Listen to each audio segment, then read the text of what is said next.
Welcome, everyone, to the Information's TITV. My name is Akash Pasricha. It is Friday, October 17th. We have got a jam-packed show for you today. We are breaking down everything you need to know about Oracle's new revenue projections it unveiled for analysts yesterday. But also, we have some new reporting for you that gives even more context to the company's margin structure. We're then going to shift into a discussion about the business of AI rollups, which are becoming a very popular strategy in Silicon Valley right now.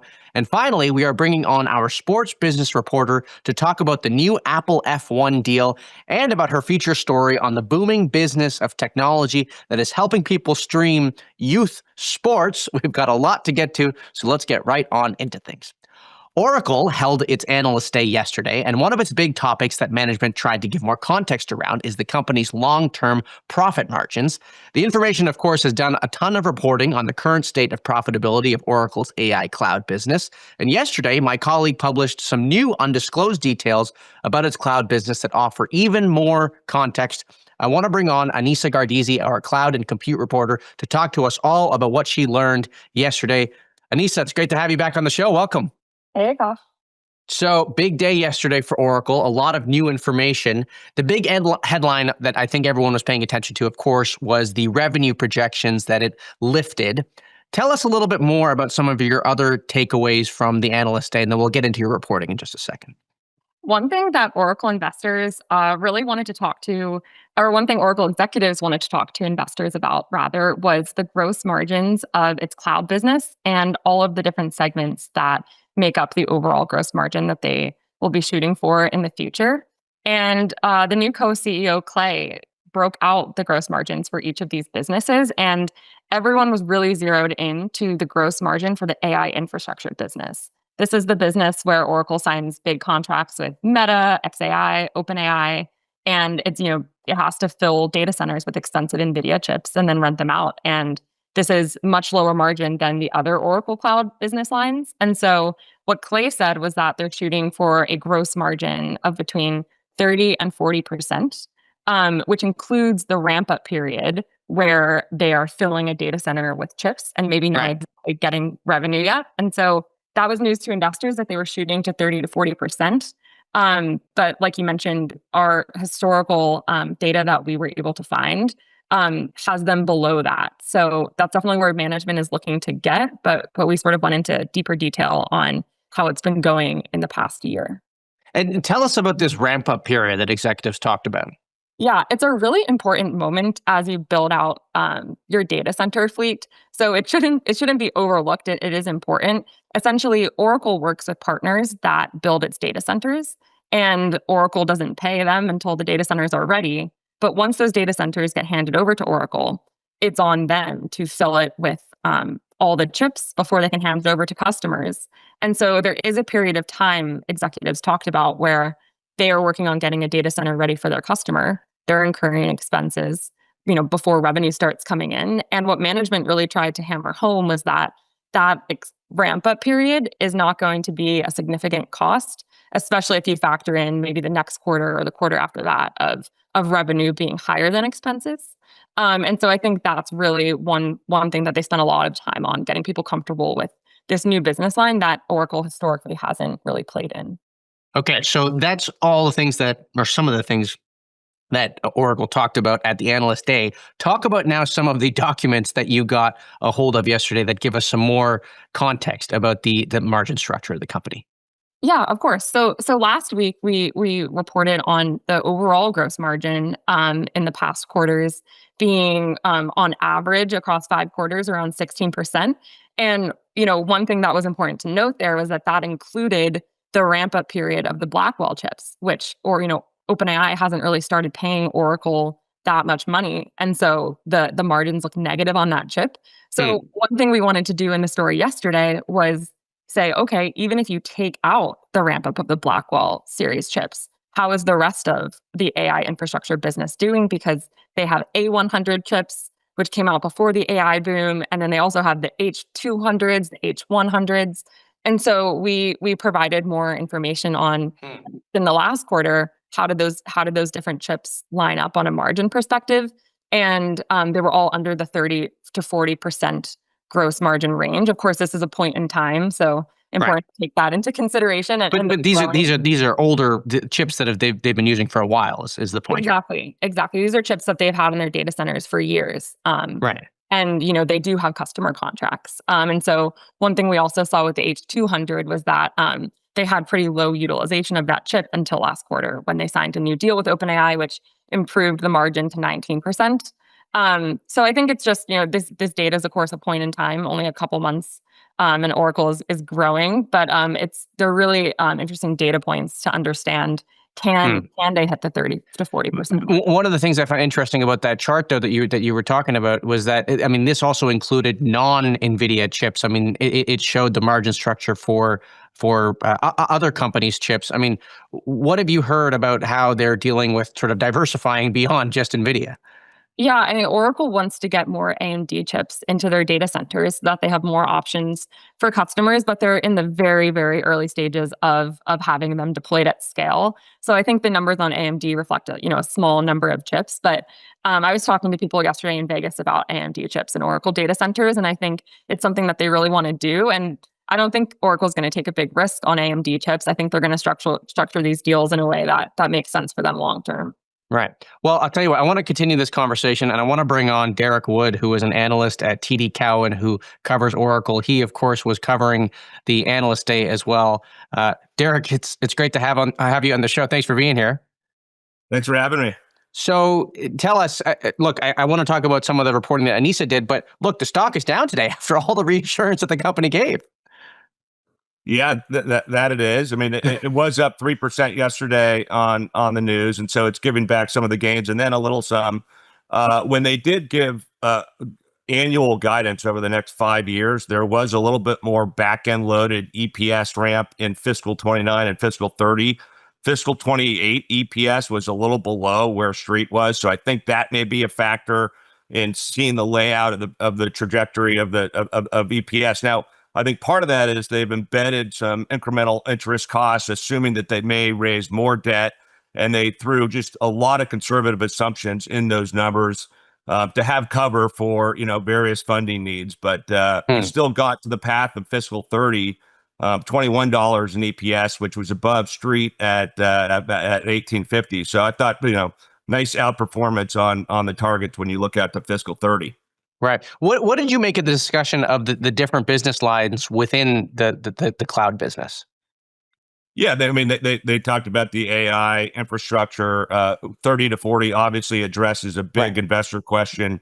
The cloud natives, 40 to 60% gross margin, average deal size of 97 million, and growth rates very good in that. And then the enterprise can be anywhere from 60 to 85. They gave us database revenue targets, cloud database for 20 billion in fiscal 30. Big inflection starting to happen in fiscal 28.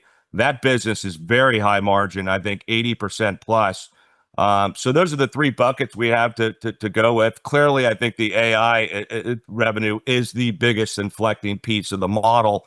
And it was nice to hear that, they gave us an example of 35% gross margin with this $60 billion 6-year type of contract example.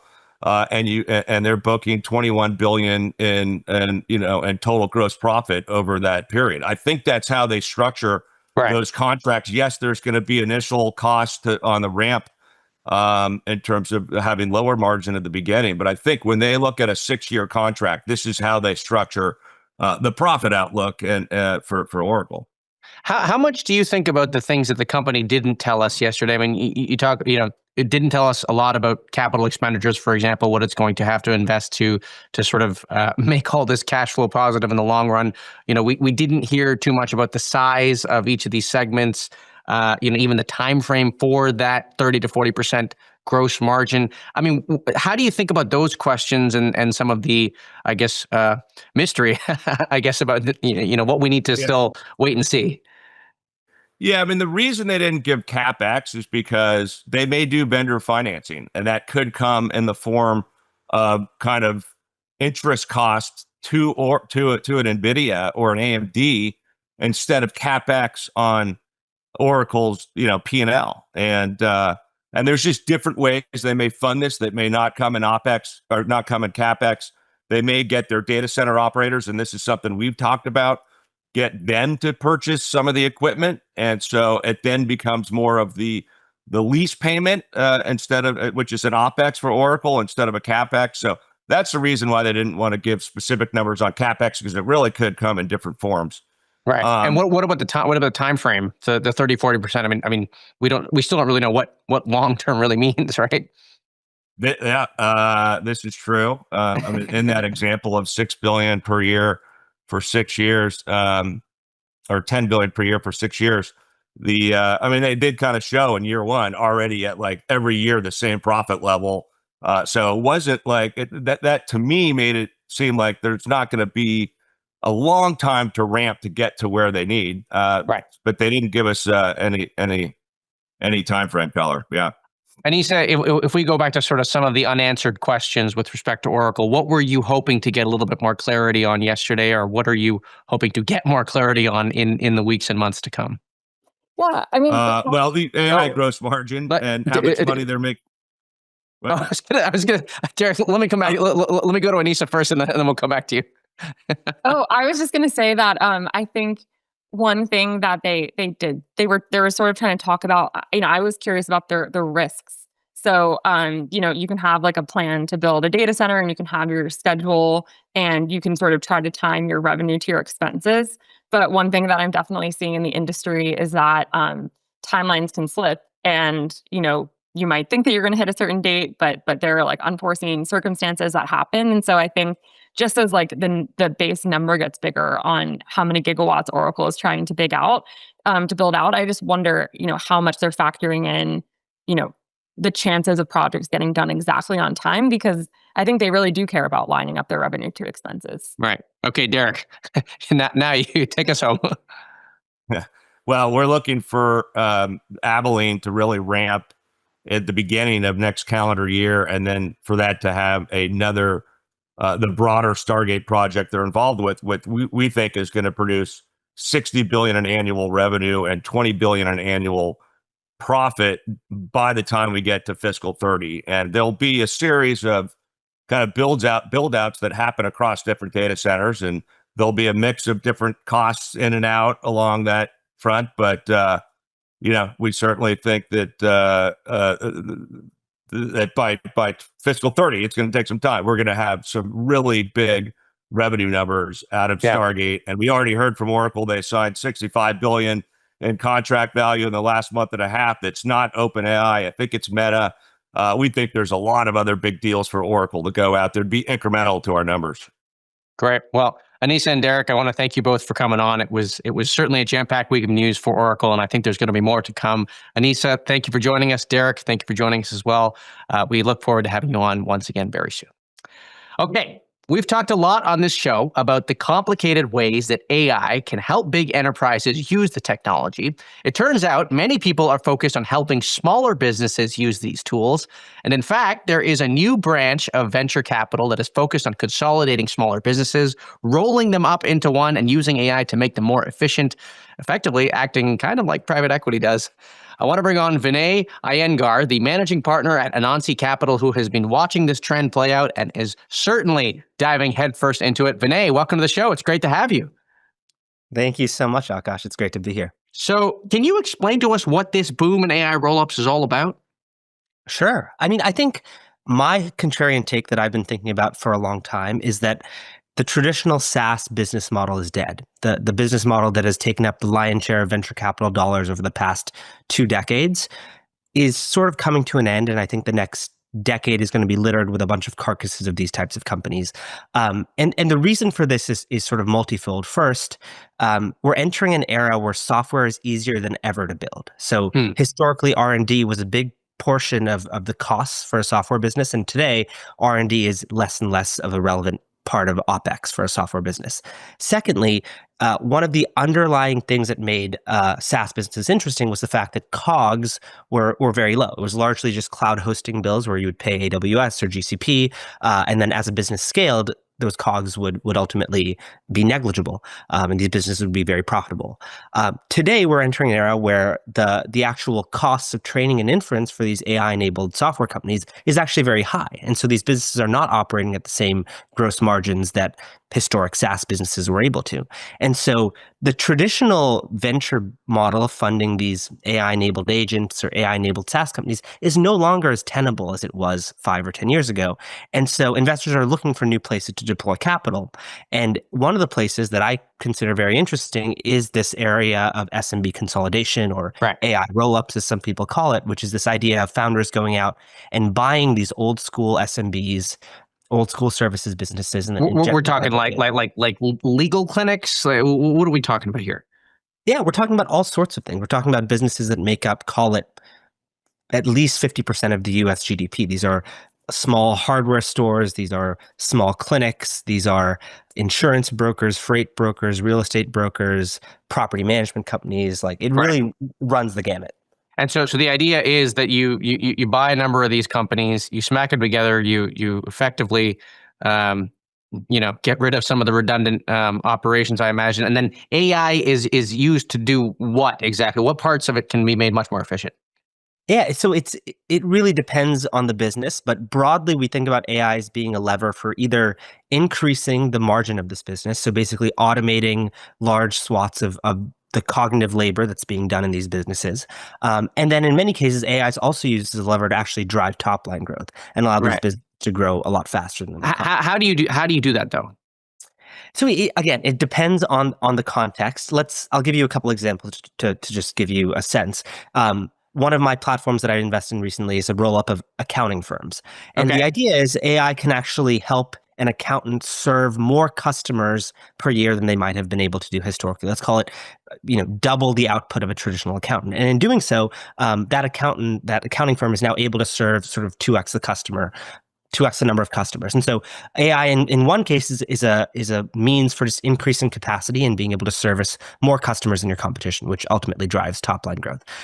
Another example, I'm seeing a bunch of really interesting cases where founders in places like roofing, for example, a roll-up of roofing companies are able to actually use Google Earth data to figure out what are the roofs that have a lot of leaves on them in a certain locale, and let's go target those companies. Let's build a AI agent that basically is able to automatically go figure out what are these businesses or who to go after, essentially. Who do I go after? Let's automate the actual outreach, right? Okay. So let's actually send them an email automatically. Let's automate everything to do with intake and scheduling. So AI is really automating broad swaths of the admin labor of these small businesses that historically took up, call it 20, 30% of the operating expenses, and is now allowing these businesses to really just focus on their core business, which is serving their customers. So do you consider yourself a venture capitalist or a private equity investor? It's a great question. I consider what I do to be similar to venture. Like the skill set sounds that like I private use equity to every me. day. It sounds like private equity. I think the rose-colored way to think about what I do is it's venture like upsides with private equity like downside. But the fundamental job that makes an investor like me good or bad, which I'll see over the next decade, is can I properly identify the right sectors, and can I properly identify the right founders to actually go out and execute the strategy? And so unlike a few of my sort of competitor firms out there, which are building truly what look like lower middle market PE funds, they're actually going out and executing the roll-ups in the digital transformation themselves. My strategy is to actually back founders who I believe are really talented and hungry, and get out of their way like any great VC should do, and let them actually execute both the M&A and the digital transformation. So the strategy that I'm employing, that firms like GC are employing to an extent, look more like venture, and whether or not we're successful or not will really depend on underwriting amazing founders. Let me ask you one last question before I let you go, and maybe this relates to what you were saying earlier at the start. I'm wondering what competitive advantage a firm like you has, where you look to consolidate these businesses, build out software that can help them make things more efficient. What is the advantage that strategy has compared to a software company that says, hey, I'm going to only focus on the roofing companies, and I'm going to build the most specialized software for every roofing company in America? We've seen that model play out with, I'm thinking about fitness software companies, for example. Why would they not just go to that software company to lower their cost that way? Yeah, it's a great question. And I think part of what you're asking is why is there alpha in actually rolling these companies up versus actually just building vertical software and selling into these end markets, right? And my thesis sort of goes back to what I was saying earlier is we're entering an era where software is easier than ever to build. And so in any given category of vertical software, there are now a dozen competitors that have reached feature parity in, call it, 3 months. And if you don't believe me, you just look at the latest class of YC companies, you'll see a dozen AI-enabled agents in each subcategory of SMB software. And so competition is higher than ever. CAC is higher than ever. And so I find it very hard to believe that we're going to see multi-billion-dollar exits in these sort of categories because you're just littered with competition. As I was alluding to earlier, the business model doesn't necessarily make sense anymore when the cost to actually train and do inference for these models is so high. And so my thesis, and I think a lot of people are slowly catching on to this, is that rather than bet on one of these 12 AI point solutions, why don't I just own the customer, right? Right. That to me makes the most sense as the right model to play. And in many cases, the platforms that we back, rather than build these software tools in-house to increase margin and drive growth, they're actually just buying the off-the-shelf software. And I joke with my founders, I call it taking the VC subsidy. You have a bunch of VCs that have put in hundreds of millions of dollars into these vertical software businesses, and they're competing to win customers, so they're pricing really low. And so for me as a customer, I'm able to buy these tools very cheaply off the shelf. I don't need to reinvent the wheel. And so that for now is the strategy that we've been employing. Great. Well, thank you, Vinay, for coming on. It's a fascinating strategy. It's one that we've been tracking very closely here at The Information. We will link some of our reporting in the show notes. That is Vinay Iyengar, the founder and managing partner of Anansi Capital here on TITV. Okay, there was big news in the sports media rights world today. Apple and Formula One announced a new 5-year partnership that will bring F1 races exclusively to Apple TV in the U.S. starting next year. I want to bring on our sports reporter, Sara Germano, and our features editor, Nick Wingfield, to help us break this all down. Sara and Nick, welcome to the show. It's great to have you. Hey, gosh. Okay, so let's talk F1. Sara, what did you think of the deal? Well, there's a couple different ways to slice this, right? Not to use an Apple pun. But if you're talking about pure dollars, it's obviously not comparable to some of the other major league sports in this country. You know, NBA and the NFL are getting billions of dollars per year from a variety of media partners, from linear, cable, and streaming. In this deal, F1 is going exclusively to Apple. It's more comparable to one of Apple's existing deals with MLS, where all of their games are going in one spot. And they're almost doubling what they were getting from their current broadcast partner, ESPN. They're going from about 85 million a year to 140 million a year. So it's a big check for F1. But if you're a consumer, on the one hand, great news, you can go and get all F1 races in one spot. If you're not already subscribing to Apple, it gives you a reason to. It's not that big. I mean, you were saying this. It's not that big a deal compared to other deals. Like even NASCAR is much bigger, right?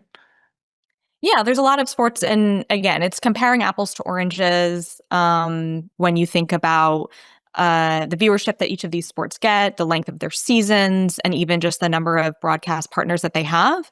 But one thing I've been hearing consistently when I talk to people in the media and like the sports leagues worlds, if you have a sport that has a global fan base, which F1 does, the streamers are very interested in having sports with global fan bases because, you know, you don't have to deal with media partners that may be just domestic and cut up a million different deals depending on what geography you're in. So it makes logical sense why a sport like F1 would go to a global tech platform like Apple. Nick, as you've seen Apple's media strategy play out, we mentioned MLS. What did you make of them going after F1, and what does it tell us about their strategy broadly? I guess it's the least surprising deal in the history of deals, given that they, they'd been rumored to be in talks with them, and they'd also produced the F1 movie, which is apparently the biggest grossing. Good movie. It's a good movie. Yeah, I think their media strategy is a bit puzzling. On the non-sports side, they've really kind of positioned themselves in some ways as the HBO of the streamers out there. They tend to do like a smaller selection of different types of entertainment, some successful, some not. And with sports, it's not attempting to be comprehensive, but it's a nice benefit. I am sort of curious about the demographics of F1. That audience may skew a little bit more affluent, which is kind of part of Apple's brand. So as a consumer, it's great. I mean, especially for cable cord cutters like me who no longer have access to ESPN. Now I can get access to all of the F1 sports through my Apple TV subscription. Remember, it's Apple TV. It's not Apple TV Plus. Right. I should say that I did Google it today, and they haven't yet really updated the website with the getting rid of the Plus, which I thought would be the easiest part of this exercise, but I think they're a little slow to the gate on that one. Well, I'll tell you what, it's certainly an interesting deal. I stick around because, Sarah, I want to talk about your story in a second because you had a very interesting one. So we'll see you in just a second. I do want to talk about our weekend magazine feature. There is a massive untapped market for investors in the sports world, and it's not just professional or collegiate level sports, it is youth sports. The average American sports family now spends more than $1,000 a year on their child's primary sport, a 46% jump since 2019. That is according to the Aspen Institute. Much of that is fueling a boom in tech tools, everything from stat tracking to live streaming games. Sarah has a story out on that today. It is our weekend big read feature, and I want to bring her back on with Nick to talk about it. Sarah, it was a really interesting story, and I was kind of excited to see someone actually cover this market that I don't think we pay a lot of attention to.